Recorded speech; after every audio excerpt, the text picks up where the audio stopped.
The podcast, a weekly live show where we explore the power of culture and leadership in business.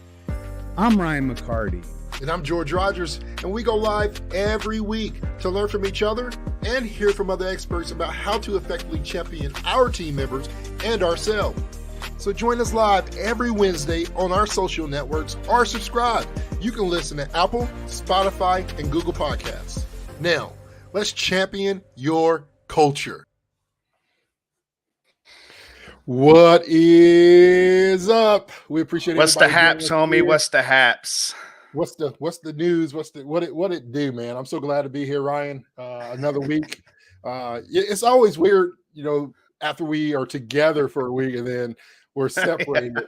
Oh God, man. I know you've been crying every night. I know. I don't know if you can see the drainage right there, the discolorage on my eyes.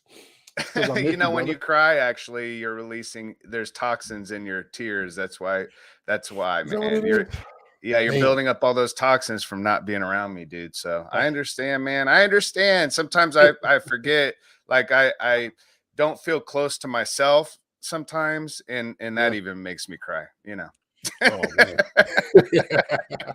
Well, hey, everybody, we're so glad that you're joining us here on Champion Your Culture, sponsored as always by Culture of Good. And we're so glad that you're here with us this morning. If you're new to the stream, welcome.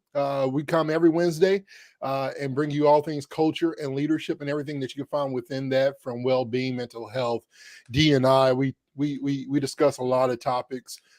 And today is one of those topics we're going to be talking about, the toxic workplace environment, toxic culture, and some of the pros and cons. And I know, Ryan, we've all lived a life long enough to where we probably either been in a toxic environment, have seen somebody or talked to somebody that's been a part of that. And so we're going to get in that today. But first off, man, how you feeling? What's on your mind this week? What's been going on with you? Yeah. So this week has been good. We've at Culture of Good have been really working to develop our leadership development, right? So really creating opportunities for companies to provide unique growth and development to their employees so that it's uplifting. And we'll talk about that further, but I've just been in the work, man. I mean, you have some weeks it's like, you've got a lot of personal stuff going on. I feel like most of it's been on the work end. How about you? Yeah, it's been a busy week. Obviously we had a great time together last week and met with several companies about some exciting stuff we got going on there. And so, it's been a good week, man. And, I've discovered this new piece of mine. What's that? And it's not really new. It's just sometimes it's very hard for me. And you caught me in action the other day. I think it was like Monday, where, my family, you heard Dexter's like, hey, we were on a call together, just kind of chatting, going over some details. And it's like, hey, dinner's ready. And you were like, hey, George, go get with your family, man. Go. And I'm still just sitting at the computer working with you. We had some things that we were trying to get done. I'm like, man, I cannot abandon. It's like that military mindset. Don't abandon your brother, right? Leave no man behind. But sometimes it's good just to shut off, man, and don't lose priority of your family. It's that. And we talked about this, and maybe we revisit here in a few weeks or a month or so, but we talk about that work-life balance. What does that really look like, right? And when it comes to toxic culture, sometimes that interferes with that work-life balance as well. Well, I would say a toxic culture is a culture where you can't ever find that, right? And I obviously there's realities to some of our work and so forth, but yeah, absolutely, man. Absolutely. Yep, for sure. So, it's been going good. If you're in the chat this morning, we love to discuss with y'all. If you have any questions, comments, chime in on the discussion. We would love to, Ryan and I both love to give the feedback as well. And maybe we'll post your comment on the live stream as well and be able to answer some of those things with y'all today.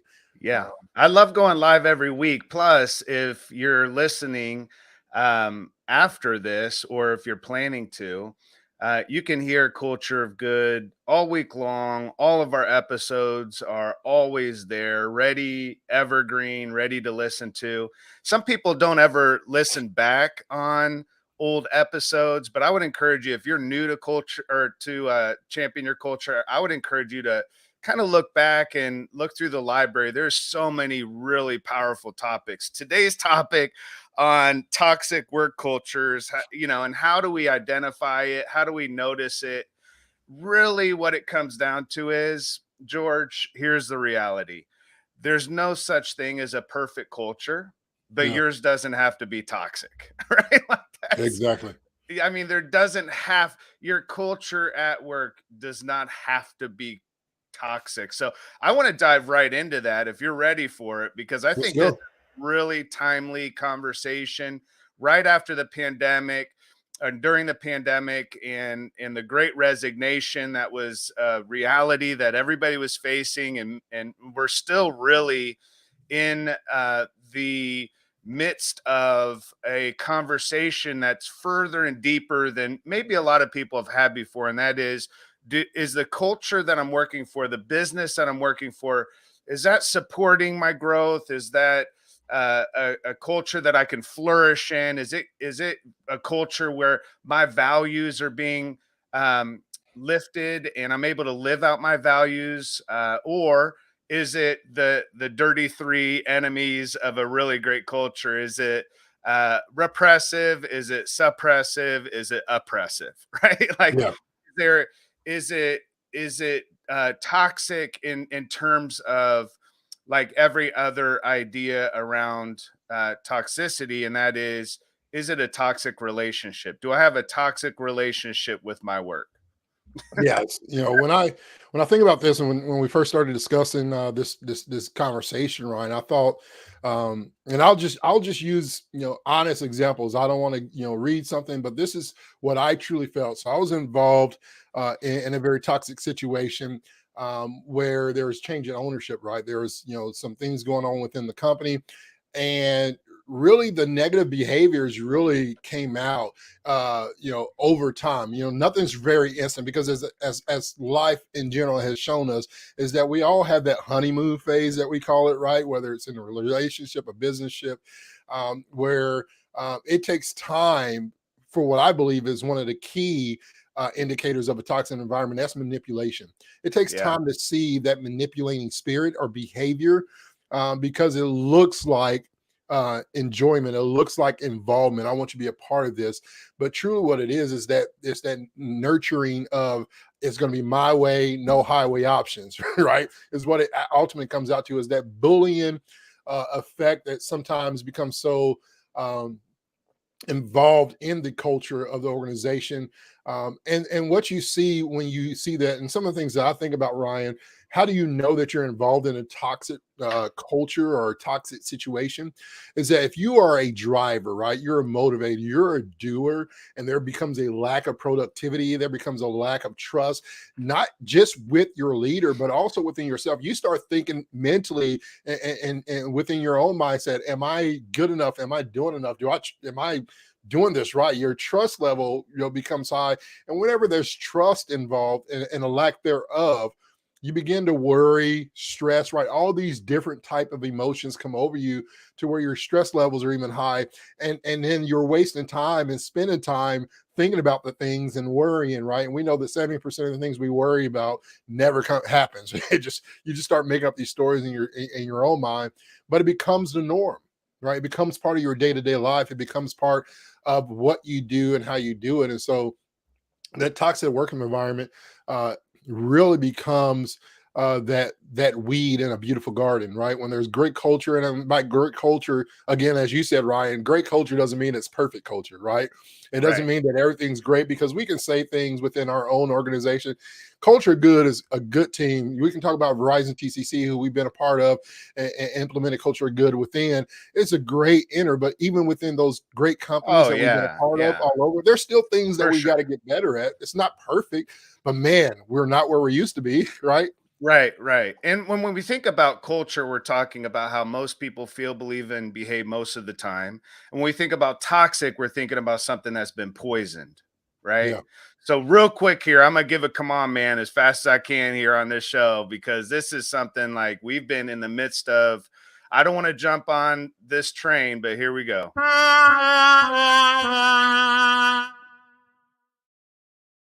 So here it is, Norfolk Southern. I mean, you think about a toxic.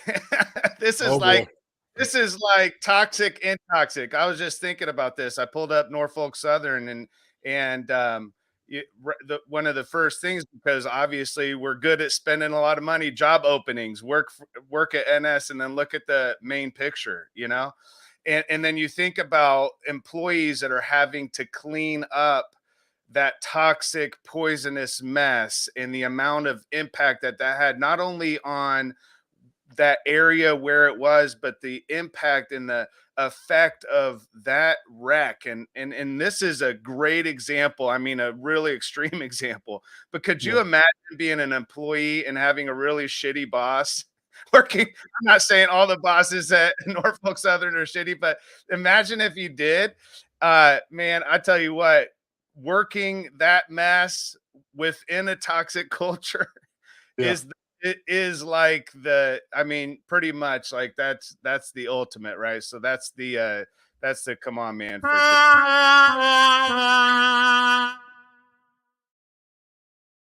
That's it. Yeah. It's a come on, man, on that. I mean, Yeah. that's the picture. That's the Yeah. ultimate. And I don't want to jump on the Norfolk Southern hate train, but there it is. We realize that it's easy to see toxicity and poison when it's like on a train in an accident. But so many times we're walking into workplaces, to your point, that we don't even know how to identify what is a toxic culture, what is a toxic relationship.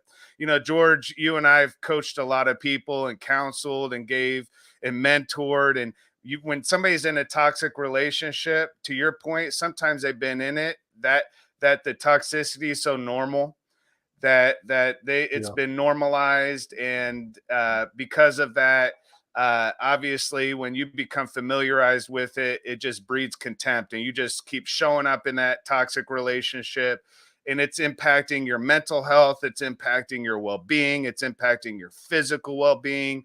It weighs on you. It truly is something that impacts us on every level when we're in and working in a toxic culture within work. Yeah. To your point, how do we recognize that? I looked up, George. I think this is really important, because when we talk about this, I think it's important to say, okay, here's some really practical ways of seeing this. Because if you're in a toxic relationship and you just think, well, that's just how work is, you know, I had a friend, and they were working in a toxic culture, and their response was, you know what, Ryan, sometimes you just got to eat a shit sandwich, man. Yeah. That's just where I work. And I'm like, good Yeah. Lord, dude. Like, it's like when we were talking about my sister-in-law, who was hiding in a closet because there were tornadoes coming through, and I was talking to her, and it was during work hours, and she said, well, at least I'm not at work. And I was like, what in the world, Yeah. Like, you're in a toxic culture when you would rather be at risk of being hit by a tornado hiding in a closet than actually going to work. Yeah. So I looked up what are the 5 top indicators of a toxic workplace, and Inc. magazine, everything that I could find came back to these 5: disrespectful, non-inclusive, Hmm. unethical, cutthroat, and abusive. Yeah. You know, Yeah. I mean, that work-life balance is only just a really, one part of everything else. Like it really comes down to it. And one of the top things was the inclusivity, and whether it was repressive and suppressive, and really it gets to a point, to your point, if it's manipulative, then it becomes oppressive, right. where you feel oppressed, right? You feel like pressed down, Yeah. um, right? Minimalized. To your point, am I really worth anything more than this? Yeah. It's that abusive relationship. And so many of us are in a toxic relationship with our work, and that's abuse. And that impacts us in very profound ways, beyond just well, I hate where I work. No, Yeah. we carry that with us. Yeah.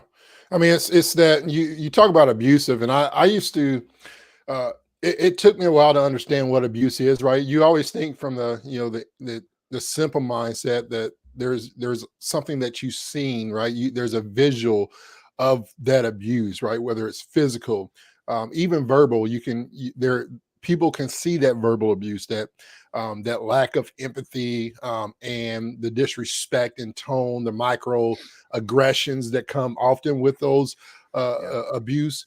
But the worst abuse of all, Ryan, to me, is the one that's not seen. Right, it's the one that people don't see, whether it's verbal. They don't see your leader directly verbally abusing you. Physically, there can be signs of that. Hopefully, if there's physical abuse in your workplace, you get the hell out of there. I tell you what, if somebody put their hands on me, I'm gonna lay all fivefold, ministries that I learned I learned at an early age. And it's not just like a me like in that term, but Yeah, also like if there's sexual advances, that's toxic, yeah, right? All of yeah, that, yeah. yeah. But back to the abuse piece, Ryan. It's the mental abuse that I think takes a lot of that damage, right? And prior to the last few years, and I'd be interested in, I probably should have looked up some of the stats, and I'll do that, and maybe tag it onto Stats tell uh, me what's up. on this. I'll have to look up the research and data from Lighthouse Research and see what that looks like to be exact. So I don't want to speak on the data without having it in front of me, but what it looks like, for somebody who goes through abuse, right? And that could look like, as we talk about the mental, it can be physical, verbal, the sexual innuendos, and the micromanagement, and how that can reduce the confidence, that can obviously lead to culture of distrust, and the blame game that comes inside of that. Um, but really, that unrealistic expectation, right? Where a staff or a team leader expecting things. One of the things that was a real bad toxic culture, for me was, man, it was an expectation that you were salary, that you had to work more than 40-45 hours. Like, if you're not all in for the Yeah, company. yeah. And I'll be Right. honest, there's a time where I was on this grind, man. When we had our retail stores, Ryan, I was all about the grind. I was all about 6-7 a.m. and working late nights, because we wanted to be successful.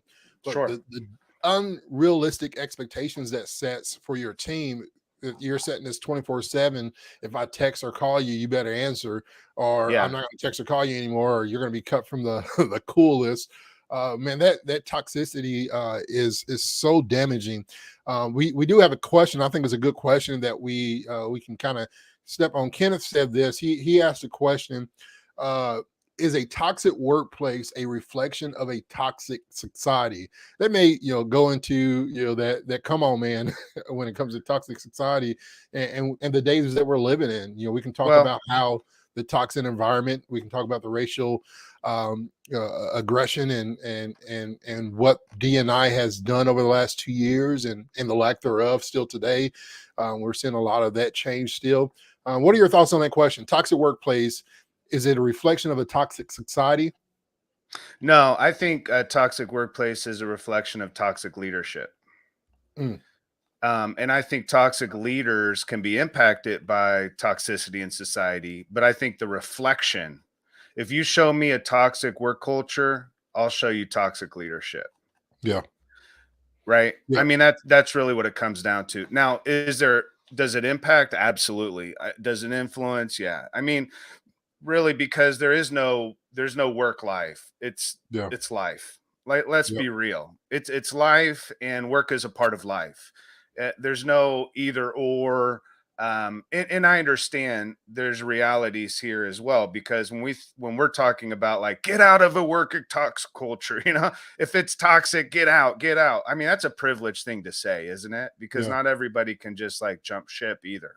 Not yeah, everyone can throw in the towel. But kind of to your point, yes, absolutely, there are influences of society, and we can see that within our workplaces and wherever our work is located, the society around us, and I would say those are toxic systems. Toxic systems create toxic leaders, and toxic leaders then create toxic cultures. If you tell me anything about your culture, I guarantee it goes back to at least one or many leaders within the organization, right? So we have to start asking the question: Are who within our, I mean, I've been in companies where that had a really strong culture, and one person was hired into that culture, and it created a toxic environment because they poisoned it, you know? Yeah.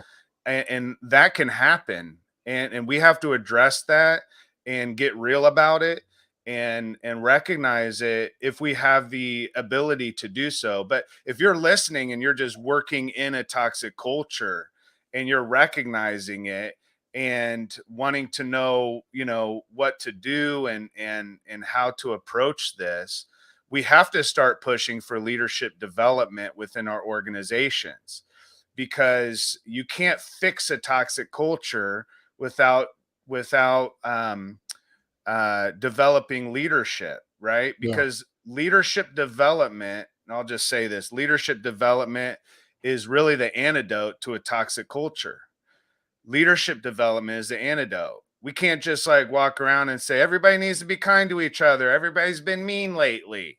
You know, like don't micromanage your people, give them freedom to fail. And then we don't have a culture of that though, right? Nobody can trust that we're really moving in a direction until we empower people to move in a direction, you know? If we have these forced down kind of initiatives that leaders are trying to make the culture less toxic and they're forcing a new process of less toxicity, it's just, again, we're just perpetuating the same thing over and over until we start to say as leaders, yeah, we do have a toxic culture. And that's the issue. The issue is I've yet to meet a business owner, one business owner that's ever looked at me, George, and said, yeah, we have a toxic culture here. Yeah. Not one. Have you ever met one owner? One. No, because I think the moment they say that they have a toxic culture, they have to do something about it. If they know that they have a toxic culture and they're not doing anything about it, then maybe there's something about them that likes the toxic culture. What a bunch of bullshit, though, because you got 200 people for you. They all know it's toxic. You know what I'm saying? It's like, but you got the one person that actually determines the majority, because that's really the driver of culture is owner, president, CEO, person in charge. I've not one that said, you know what, this is just a toxic culture. No, because nobody wants to work for that. The problem is everybody's working for it and nobody's saying anything. Right. And we have high turnover. Listen, toxic culture is the greatest indicator to turnover since the pandemic. It's 100%. huge. It's huge. It's not only are we going to lose our employees, current ones, some of them really great, because toxic cultures ruin great people and great employees, but also it's going to be difficult for us to get anyone to work for us. I mean, I just showed you that Norfolk Southern picture on the front that says come work for us, and then there's the train wreck, and that's really, you know, 73% of employees or potential employees are looking to companies and saying, do you share my values? And if you don't, I don't know if I want to work for you. And I probably won't. That's a lot, dude. That's like 3 out of 4 people. 3 out of 4 people applying to work for your job or to work at your business are looking at your culture as a primary indicator as to why they would want to work there. So not only are you losing people, you're going to have a harder time getting people, and that's what we're finding, right? And so we have companies throwing all kinds of incentives and all kinds of perks, and we'll give you a half day off on Friday. We'll do this for you. We'll get, you know, and we've got all this stuff going on since the pandemic, trying to make up for it. And the reality is it doesn't matter how many days of a week people are working. If it's a toxic culture, I don't care if you tell them they only have to work 4 days. Nobody wants to work 4 days in a toxic culture. but it all comes down to leadership. That was a long answer, but that's no, I think some of that really kind of pinpoints. Obviously, I think Kenneth was connecting those 5 biggest signs of toxic workplace that you had shared earlier, and how those same similarities are in the workplace, but they're also in society. I think that's where he was saying, with those things align, right? There's a lot of disrespect, unethical, and abuse in society today that kind of really aligns with that same. But I think what you're saying, Ryan, is that the reason why it is in society, Kenneth, is because it's in leadership, right? If it's in you, right? If it's in you and you're bad, you're bringing bad morale and you got a bad toxic spirit about you, wherever you go, right? You can take that from work to your home, right? And then sometimes, and I want to get too personal, sometimes people are great at home, but they're horrible at work because of what they're dealing with at home, right? They don't have that, they don't get to let out frustration. So they take out their frustrations where they can have authority because they don't have authority at home. But wherever you have that toxic spirit within you, whether it's at work, you take it to the grocery store, it's still in you, right? You're rude. You're saying toxic spirit. Tell me about that, because that's an interesting concept in the workplace. I don't know that people really hear about that much. So tell me more about it. Yeah, so it's that, it's that element that really corrupts. It's that spirit of corruption or distort, right? There's that the opposite of unity is disunity or the lack thereof of connecting with others. Gotcha. And some people just have that distorted environment of our domain.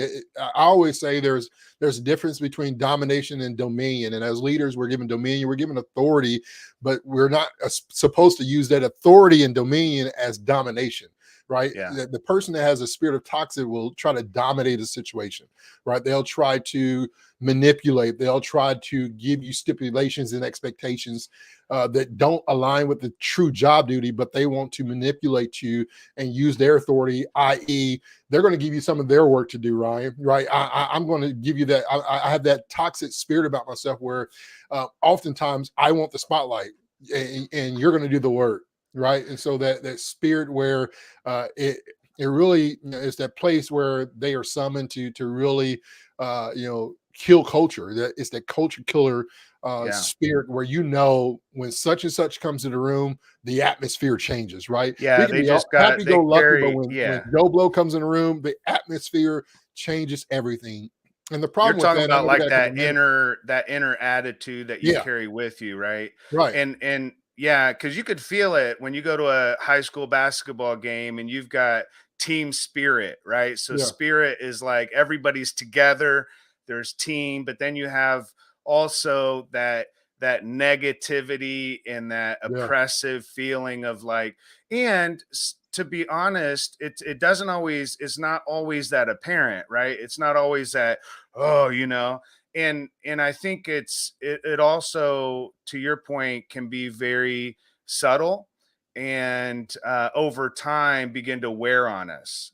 And we can find ourselves in burnout. We can find ourselves in our own spirit, like the word you're using, the spirit of negativity and just down on ourselves. And, coming to work on Monday morning, like, oh man, if I didn't have to go in there, everybody was trying to figure out ways of working for where we work, get the paycheck, but don't actually go in there. Why? Duh. Nobody wants to go in there, not because they don't want to drive 10 minutes to work or 20 minutes, not because they hate working and don't want to work and they don't want to show up. A lot of it's because it's toxic. It wears on us and we don't even realize it. And it's not people just like wanting to not work and nobody wants to work anymore. The reality is nobody wants to work for a toxic culture. Not one person. And this impacts. And are you cool just continuing on this convo for a while? Because there's a whole lot more around this. So this impacts so much more than just a feeling. I just want to read this. Donald Soul, there's an MIT management review, said this is his quote: "A toxic corporate culture is by far the strongest predictor of industry adjusted attrition and is 10 times more important than compensation and predicting turnover. Right. So let's talk about the high cost of it. 1 in 4 US employees dread going to work. 1 in 4. Yeah. Don't feel safe voicing their opinions about work-related issues or don't feel valued or respected at work. 1 in 4. Just walk through your workplace today and count.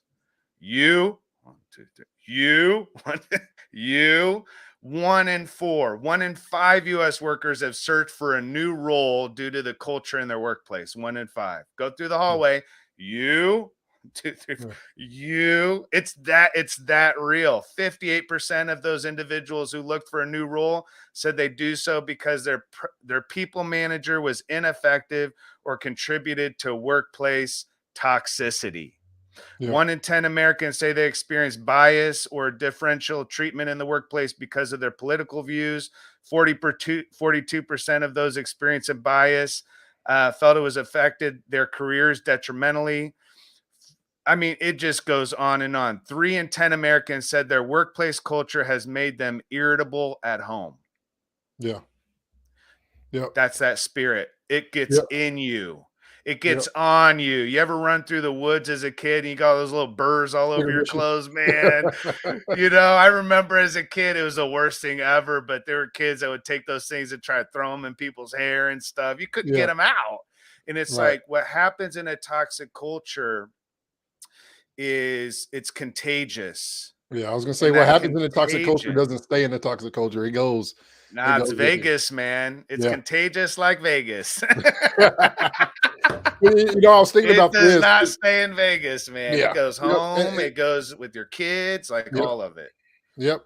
And I think, Ryan, some of the other things, because you know, you can also we can talk about that mindset. I think some of the things that I've learned how to and I don't want to say survive, because I feel like if we just survive, it's not good enough. We got to get out of that and or change that toxic culture.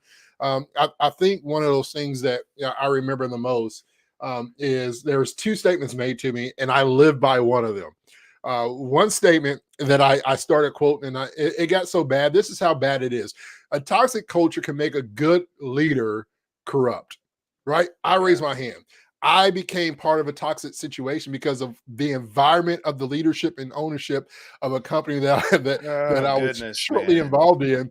Was so bad that I created the mentality, you know what, everybody, check the box, right? Don't let it get to you. Don't let it get in you. Just check your box. What do I mean by that? Just do what you're supposed to do and get out. Get the hell out. Get your check every other Friday, but don't do more. You know, don't do more than what's expected. Don't agree to do more, right? Until they value you. It became a check the box. And then that other portion of that was that don't let it get to you, right? Don't. And the problem is, just like you said, you can't run through a forest or wilderness without something getting on you, right? Yeah. Something's going to get on your shoes. Something's going to get on your clothes. The same with toxic culture. It's going to get on you. How do you survive, if you want to use that word, or how do you really tackle the battle of culture and really get out of that, redeem yourself from that situation? Things that I found that was valuable, Ryan, I'll just share just a few of them. The first thing that really hit me at home is that my family said, stop bringing work at home. Number one rule, never take work at home. Leave it at the door. Learn to say no to extra assignments, as I said, but do it within a professional way. Listen, there's no way that I can do more than what I'm doing right now within the space that I'm given. And you don't have to give an explanation. No's no, yes is yes. But if you need to, never take work home. Leave the laptop at home.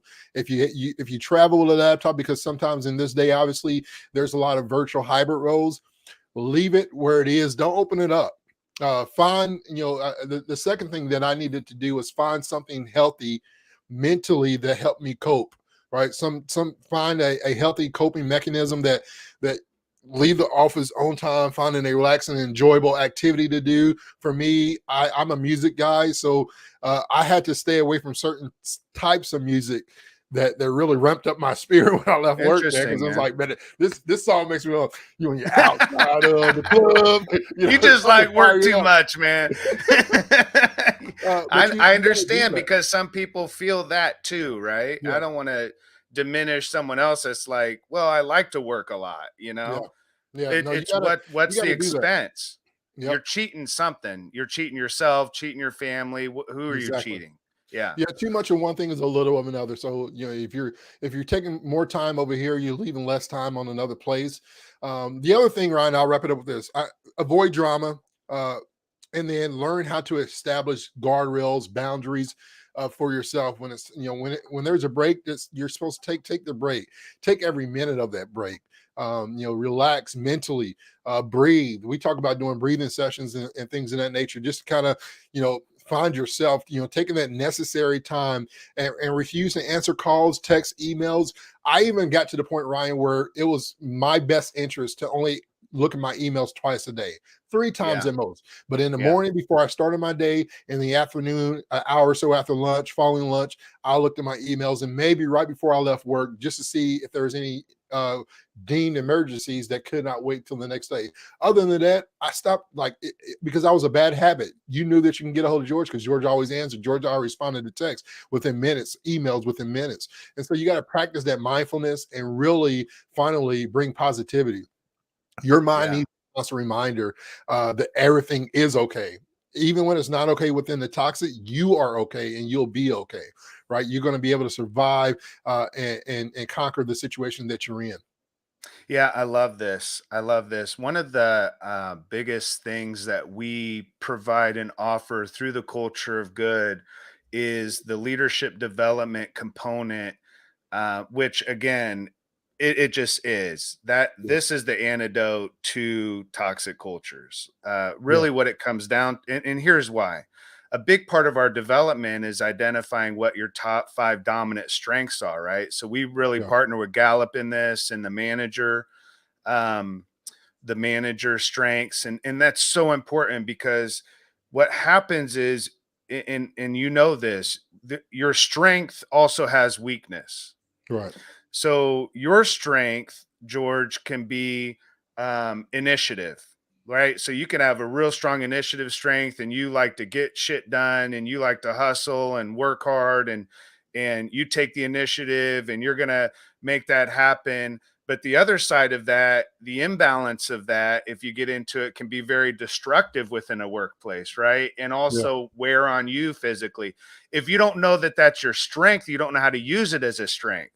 Right. What happens in workplaces, the reason that workplaces get toxic is not because people are bad people. Let's just start there. It's not because that boss is a bad person. It's not because that manager is a horrible person. It Yeah. very well may be that they are, but more times than not, the reason that things become toxic is because we don't know how to use our strength to our advantage and also to the advantage of our team. Yeah. So if I'm an ideation person, I'm really strong in ideation and I come with ideas all the time. It's going to be toxic after a while if every Monday I come in with brand new ideas and what direction to take the business. Hmm. See what I'm saying? Yeah. I've got to learn how to use my strengths, what I'm really good at. That's why I say leadership development is an antidote. So if you're in a toxic workplace and you don't have the ability to just say, I'm going to leave, what do you do? To your point, you brought up setting boundaries, right? Saying Yeah. like, here's my boundary, but in a very practical way too. Along with that, I want to say whatever we allow continues. Whatever we tolerate will Yeah. never end. It's in Right. every toxic relationship that you have. If you tolerate something, you can't keep complaining about it. Yeah. Complaining is not the antidote to a toxic culture. As much as we like to walk around and talk about our manager, talk about our boss, talks about how toxic our culture is at work, some of us feed off of that energy, and that's really toxic. Yeah. We have to say, okay, what can I do with my own development? Because it may be that in the midst of all this toxicity, I've become toxic. And what I'm really good at, I'm bringing the negative side of it into work. This is getting deep now, but in order to discover what our strengths are, number one, I would encourage everybody out there to get in touch with us because we'll work with you individually through coaching one-on-one or as a team. We can do this as a team or throughout your entire organization. We want to start with the Gallup manager strengths and identify what are your strengths, what are the strengths of your team members, identify what those are, and teach and train and how to show up that way. Yeah.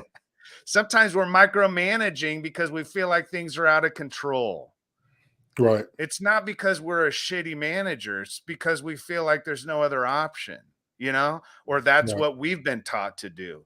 We have to retrain and reteach and unlearn a whole lot about how to do work. It's what you're saying. Some of us can't keep our eyes off of our work email when we go home. Yeah. That's got to stop, yo. Yeah. That's got right. If you're listening right now and you're like, well, that's me. Stop that being you. Stop. Yeah. Stop that. Like that's part of that toxic carryover. Those are indicators, right? And I love this conversation, and I could just keep talking about it for week after week after week. And what is a healthy culture? What does healthy leadership look like? But really quick, when leaders are showing up, knowing their strengths and knowing the strengths of their team and empowering their team to live and bring their soul to work and fully show up and be productive, be efficient, be effective, to contribute meaningfully, to know where their growth is going to come from, to know how to develop themselves, when there's accountability, when there's trust. That's healthy culture. If you're not seeing trust, if you're not seeing accountability by your leaders, not leaders keeping you accountable, leaders keeping themselves accountable. Yeah. Yep.